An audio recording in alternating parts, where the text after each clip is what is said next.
Training camp day 5 has come to an end, and whew, not exactly the kind of day you wanted to see. First day in pads, you're excited, you're hoping for the best.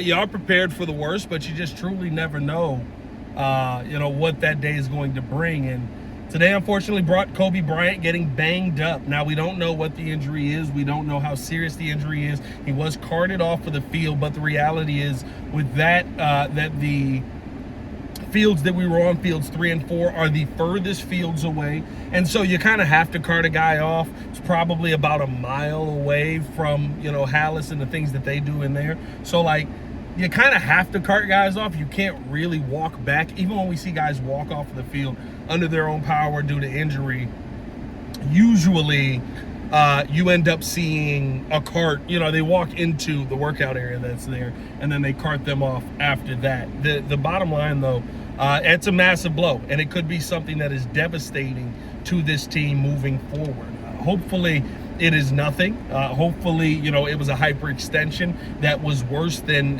that was, not as bad as he thought. But I'll tell you what, if you've ever hyperextended something, it feels like you tore everything in your leg. So I understand the reaction.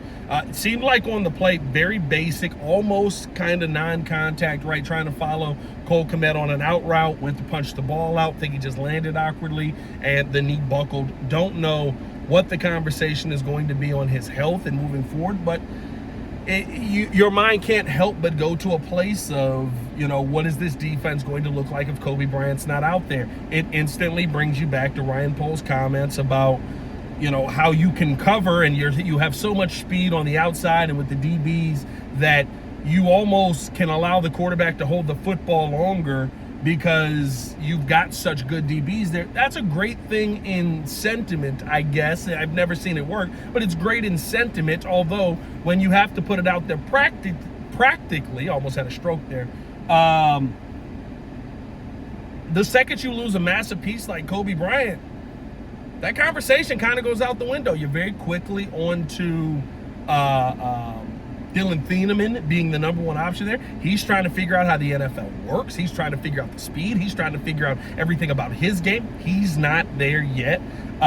You're quickly on to, I guess, Elijah Hicks is in that conversation, right? Maybe even signing somebody off of the streets. The bottom line right now, though, is you're holding your breath coming out of day 1 of padded practice. We'll talk about a ton more as we get into the studio tonight. Make sure to stay tapped in with us, man. Hit that like button, subscribe to the page, leave a 5-star review. Y'all know what to do. Going to be going live tonight to react to everything, probably about 6:30ish, to react to everything that we saw today. So make sure that you have the notification bell selected as well on that so you get notified when we do go live. Here's the bottom line, though. With what training camp day 5 brought, the pads were on. You still had a quarterback that I thought was delivering the football well. There was some drops from the receivers today that you kind of look at and you go, all right, we got to clean this up.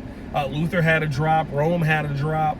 There was a tough one in there where, I mean, you could call it a drop with Colston, but realistically, and this is in team period, you had Devin Bush kind of running with him, and Devin Bush made a good play on the football. So is it a drop or was it a good defensive play? On the flip side of that, in one-on-ones, Luther Burden dropped one. He also caught one from over Tyrique, who was in perfect coverage. And just, I thought he said it very well, right? Perfect ball will always beat perfect coverage. And that was a perfect ball from Caleb Williams. So still some high moments, but dare I say the defense kind of bouncing back and making their presence known, presence felt. For me today, when the pads come on, I look on the outside and I go, Luther Burden is still fast. He can catch. Rome, I know what he is. I almost said Olamide Zaccheaus free. Xavier Thomas, good to see him still maintain that speed in pads, but I kind of knew that Xavier Thomas was fast. My eyes instantly go to the trenches, and when I'm looking in the trenches, when I'm looking at the battles inside, there's one person I got to give credit to where credit is due, and I can't ignore it. Braxton Jones looked pretty good today. And, me and J-Mac kind of had a conversation, should we be shocked? Should we be surprised that Braxton Jones looks good? He's played in the league, 5 years now? He's got 45 starts. He should look good in these moments. I don't disagree with that sentiment. But I think at the same time, you also have to look at what what the reality of what we've seen from Braxton is. And that is just a player that has not been able to go out there and consistently get the job done, especially in pass pro. I thought today looked very good versus Austin Booker. I thought he showed us some things versus some tough competition on that edge, right? I thought that he played better, and this is the only thing I have to gauge him off of at this point. Better than what we saw him play at any point during last training camp, where he also won the job. And so I still feel like it's very much his job to win here. Outside of that, Karan Amagaji, he got the run with the second team, and it looked rough. There's no other way to say it. It looked rough. It was not a great showing today for Karan. I thought that, the struggles were kind of on display. He pretty consistently got beat out there. Had a couple of solid reps versus Daniel Hardy, but for the most part, it felt like, Karan was kind of fighting for his life, floundering, if you will.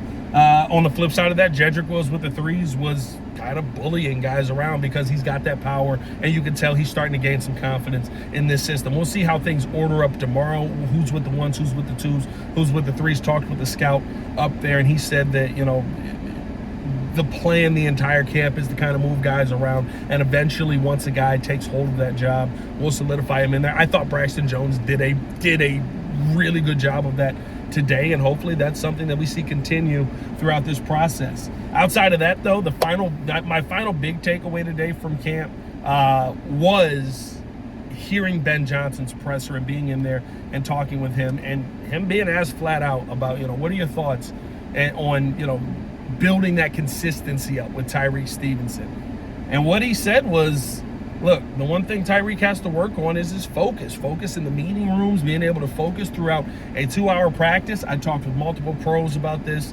and I'm talking about guys that have played on the field, that have been in the room, and, hearing that is concerning. Hearing that is, that focus is the issue. And Tyrique kind of cleaned it up a little bit. He said, I'm not going to sit here and say, it's every time, but, when your talent shows you something, they got to find something for you to improve upon. And I think for me, that could be my focus.